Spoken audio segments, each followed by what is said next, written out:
तिरुपति बालाजी मंदिर से जुड़ी हमें दो कथाएं मिलती है।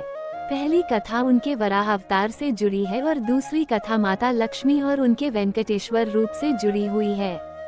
पहली कथा, आदिकाल में धरती पर जल ही जल हो गया था, यानी पैर रखने के लिए कोई जमीन नहीं बची थी। कहते हैं कि ऐसा इसलिए हुआ क्योंकि पवन देव ने भारी अग्नि को रोकने के लिए उग्र रूप से उड़ान भरी, जिससे बादल फट गए और बहुत बारिश हुई और धरती जलमग्न हो गई। धरती पर पुनः जीवन का संचार करने के लिए श्रीहरि विष्णु ने तब आदि वराह अवतार लिया। उन्होंने अपने इस अवतार में जल के भीतर की धरती को ऊपर तक अपने तुस्क का उपयोग करके खींच लिया। इसके बाद पुनः ब्रह्मा के योगबल से लोग रहने लगे और आदि वराह ने तब बाद में ब्रह्मा के अनुरोध पर एक रचना का रूप धारण किया और अपने बेहतर आधे 4 हाथों वाले भूदेवी के साथ कृज्जला विमना पर निवास किया और लोगों को ध्यान योग और कर्म योग जैसे ज्ञान और वरदान देने का फैसला किया। दूसरी कथा, कलयुग के प्रारंभ होने पर आदि वराह वेंकटाद्रि पर्वत छोड़कर अपने लोक चले गए, जिसके चलते ब्रह्मा जी चिंतित रहने लगे और नारद जी से विष्णु को पुनः लाने के लिए कहा। नारद एक दिन गंगा के तट पर गए, जहां पर ऋषि इस बात को लेकर भ्रम में थे कि हमारे यज्ञ का फल त्रिदेवों में से किसे मिलेगा। नारद जी ने उनके शंका का समाधान हेतु भृगु को ये कार्य सौंपा।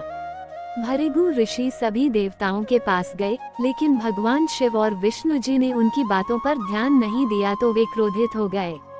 क्रोधित होकर भृगु ऋषि ने विष्णु जी की छाती पर एक लात मार दी। इसके बावजूद विष्णु जी ने ऋषि के पैरों की यह सोचकर मालिश की कि कहीं उनके पैरों में दर्द न होने लगा हो।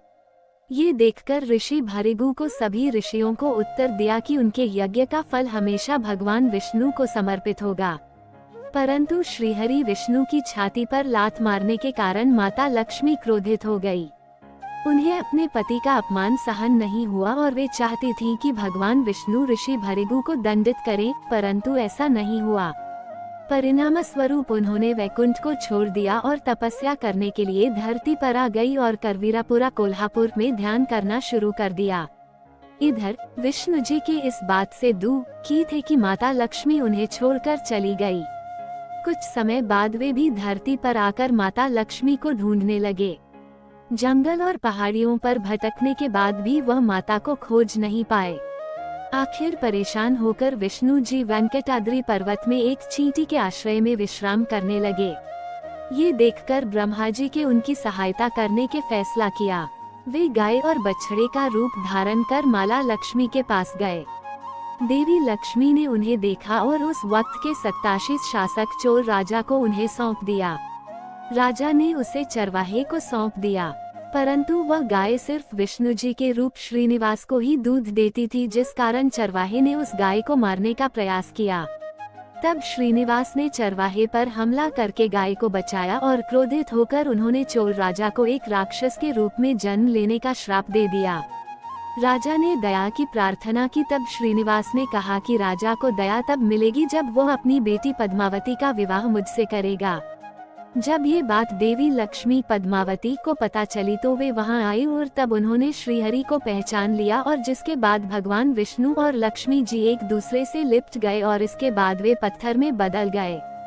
फिर ब्रह्मा जी और शिव जी ने हस्तक्षेप करके लोगों को इस अवतार के उद्देश्य से अवगत कराया। कहते हैं कि किसी काल में श्रीहरि विष्णु ने वेंकटेश्वर स्वामी के रूप में अवतार लिया था। ये भी कहा जाता है कि कलयुग के कष्ट से लोगों को बचाने के लिए उन्होंने यह अवतार लिया था। इसलिए भगवान के इस रूप में मां लक्ष्मी भी समाहित है। इसलिए यहाँ बालाजी को स्त्री और पुरुष दोनों के वस्त्र पहनाने की यहाँ परंपरा है। बालाजी को प्रतिदिन नीचे धोती और ऊपर साड़ी से सजाया जाता है। बाल दान देने के पीछे का कारण यह माना जाता है कि भगवान वेंकटेश्वर कुबेर से लिए गए ऋण को चुकाते हैं।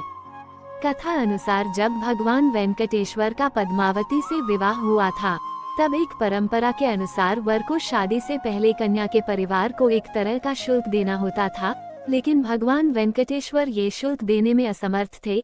इसलिए उन्होंने कुबेर देवता से ऋण लेकर पद्मावती से विवाह किया और वचन दिया कि कलयुग के अंत तक वे कुबेर का सारा ऋण चुका देंगे। उन्होंने देवी लक्ष्मी की ओर से भी वचन देते हुए कहा कि जो भी भक्त उनका ऋण लौटाने में उनकी मदद करेंगे, देवी लक्ष्मी उन्हें उसका 10 गुना ज्यादा धन देंगी। इस कारण तिरुपति जाने वाले विष्णु भगवान पर आस्था रखने वाले भक्त बालों का दान कर भगवान विष्णु का ऋण चुकाने में उनकी मदद करते हैं।